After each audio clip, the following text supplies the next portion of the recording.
చట్టబద్ధంగానే చేస్తాం. మళ్ళీ మళ్ళీ అది విషయం అందరికీ చెప్తున్నాం. ప్రజలు కూడా నిన్న జరిగిన దీని విషయంలో అసలు ఈ మొత్తానికి కారణమైన తెలుగుదేశం పార్టీ అరాచక విధానాలను, వాటిని చంద్రబాబు నాయుడు గారి అరాచక విధానాలను, ఇన్ని సమస్యలు ఉన్నాయి రాష్ట్రంలో, రైతుల సమస్యలు ఉన్నాయి, వీటికి ఫీజు రీయింబర్స్మెంట్ లేదు, పిల్లలు అన్ని వర్గాల ప్రజలు సఫర్ అవుతున్నారు, వాటికి ఆన్సర్ ఇవ్వాల్సిన పరిస్థితుల్లో వాళ్ళు ఉన్నారు. మేము వాటిని గురించి అడగాలి. వాటిని వదిలేసి వీటి ఇష్యూస్ మీద, లేని ఇష్యూస్ మీద మాట్లాడాల్సి వస్తుంది. లేని ఇష్యూస్ మీద వాళ్ళు డైవర్ట్ చేసిన దానివల్ల అందరం దాని మీదకి పోవాల్సి వస్తుంది, విచ్ ఈజ్ రాంగ్. సో మేము వచ్చిన తర్వాత నెక్స్ట్ ఏం జరుగుతుంది అనేది భవిష్యత్తులో తెలుస్తుంది. ఇప్పటికైతే దీని అన్ని మార్గాల్లో ఈ విషయంపై గట్టిగా పోరాడతామని చెప్తూ సెలవు తీసుకుంటున్నాను.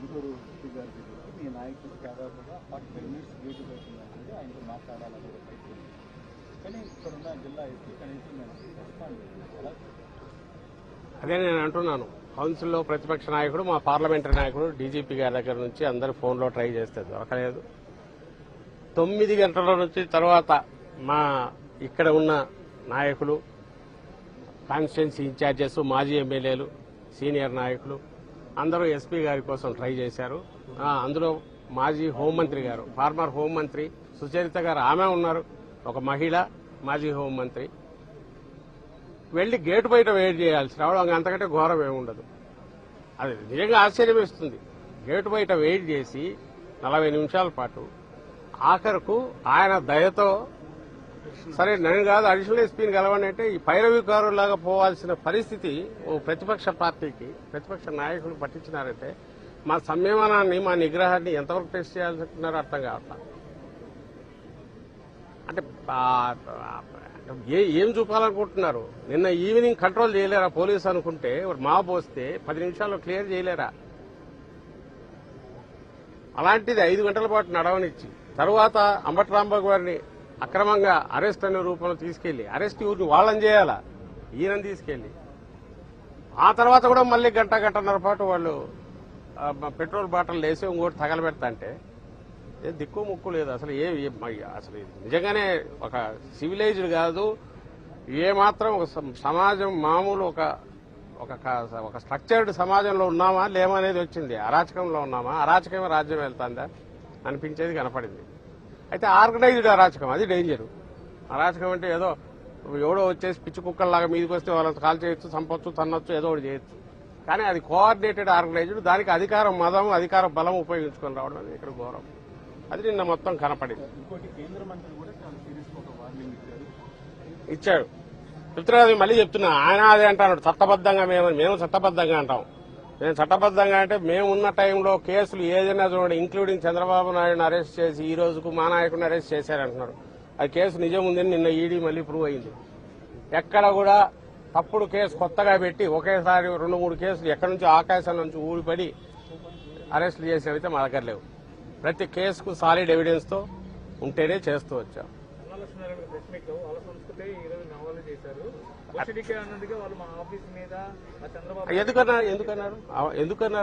ఎందుకన్నాడు అంత కూల్ గా? ఏం ఆవేశం వచ్చింది ఆయనకు? ఎక్కడ ఏ గొడవలో ఏమన్నా అన్నాడా? పోనీ దాన్ని ఏమన్నా వాళ్ళు అరే మేము అనుకుని ఉండాల్సింది ఒక్కడన్నా అన్నాడా? ఇక్కడ అంబటి రాంబాబు అన్నదానికి అంబటి రాంబాబు మించి మాట్లాడినవి ఇప్పుడు బయట తిరుగుతున్నాయి. ఆయన లోకేష్ నోట బూత్ తప్ప ఏ మాట వచ్చింది? ఆయన జెస్చర్స్ గాని, ఆయన మాటలు గాని ఇప్పుడేమన్నా కొంచెం మానేసాడేమో తెలియదు గాని అప్పట్లో అన్నేవే కదా, బూత్లే కదా మొత్తం వచ్చింది. వినిపించాలన్నా అవన్నీ వినగలరా మళ్ళీ అన్ని పెడితే?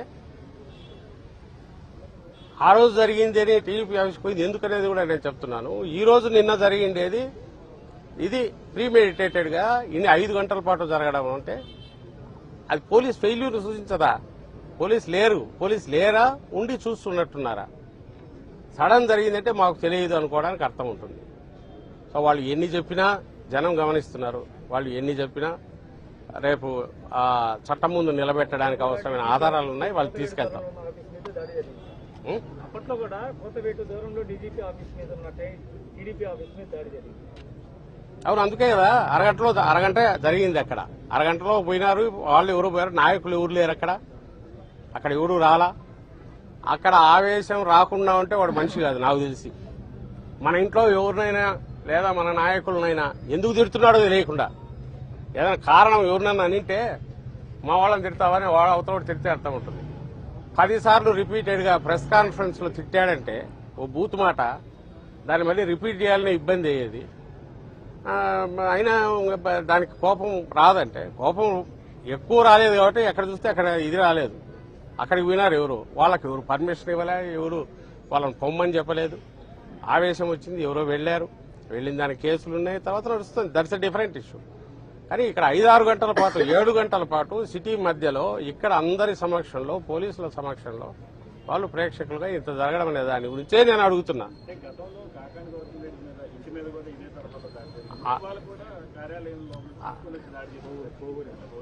ప్రసన్న ఇంటి మీద జరిగింది, ఆమె హారిక జెడ్పీ చైర్పర్సన్ అట్లే జరిగింది. మన ఇక్కడ హారిక గుడివాడలో ఆమెది ఎట్లా జరిగింది, ఆమె హిందూపూర్లో అలాగే జరిగింది. అండ్ నేమిటి అంటే టెర్రరైజ్ చేస్తున్నారు, అంతే టెర్రరైజ్ చేస్తున్నారు. ఈ ప్రాసెస్ లో మమ్మల్ని టెర్రరైజ్ చేయాలనుకుంటున్నారేమో, అది అక్కడికి ఆగదు. అది ఎక్కడికి పోతుందో తెలియదు. అది కూడా ప్రజలు రియలైజ్ కావాలా. ఇది ఇక్కడ మొదలైంది, ఇక్కడ ఆగదు. సామాన్యులు కూడా సఫర్ అవుతున్నారు. అండ్ ఈ అలవాటు ఇది ఇట్టే అధికారం అనేది ఇట్లా ఇందుకే ఉంది అని అనుకున్న వాళ్ళు అధికారం లేక వచ్చినారు అంటే ఎంత దుర్మార్గంగా ఉంటుందో అది మనం ఇప్పుడు రుచి చూస్తున్నాం. దీనికి పరాకాష్ఠగా, నాకు అన్నిటికంటే పరాకాష్ఠగా నిన్న జరిగింది ఎందుకు కనపడింది అంటే, అంతసేపు జరగడము, పోలీసులు అక్కడే ఉండడము, ఎంటైర్ పోలీస్ పై నుంచి బాసెస్ ఎవరు రెస్పాండ్ కాకపోవడము, ఎవరికి చెప్పాలనో దిక్కు తెలియని పరిస్థితిలో మేము ఉండాల్సి రావడము, లోపల అంతమంది ఉంటే వీళ్ళ ప్రాణాలకు ఏమవుతుంది అనే ఆలోచన కూడా వాళ్ళకు రాకపోవడం, క్లియర్ అటెంప్ట్ మర్డర్ జరుగుతుంటే వాళ్ళకి ఏదైనా అవుతుందా అనే ఆలోచన వాళ్ళకి రాకపోవడం అనేది దిగ్భ్రాంతి కొలుపుతుంది, భయం వేస్తుంది. దాన్ని చూస్తే మామూలు వాళ్ళు కూడా, చుట్టూ ఉండే వాళ్ళు కూడా ఆ భయం వచ్చి రావాలని వాళ్ళు కోరుకున్నట్టున్నారు. బట్ మేమైతే వాటికి సంబంధించి విరమం ప్రిపేర్డ్గా ఉన్నాం. నేను ఇంతకుముందు అన్నట్టు అహింసాయుతంగా, చట్టబద్ధంగా, చట్ట ప్రకారం న్యాయస్థానాలను ఆశ్రయించి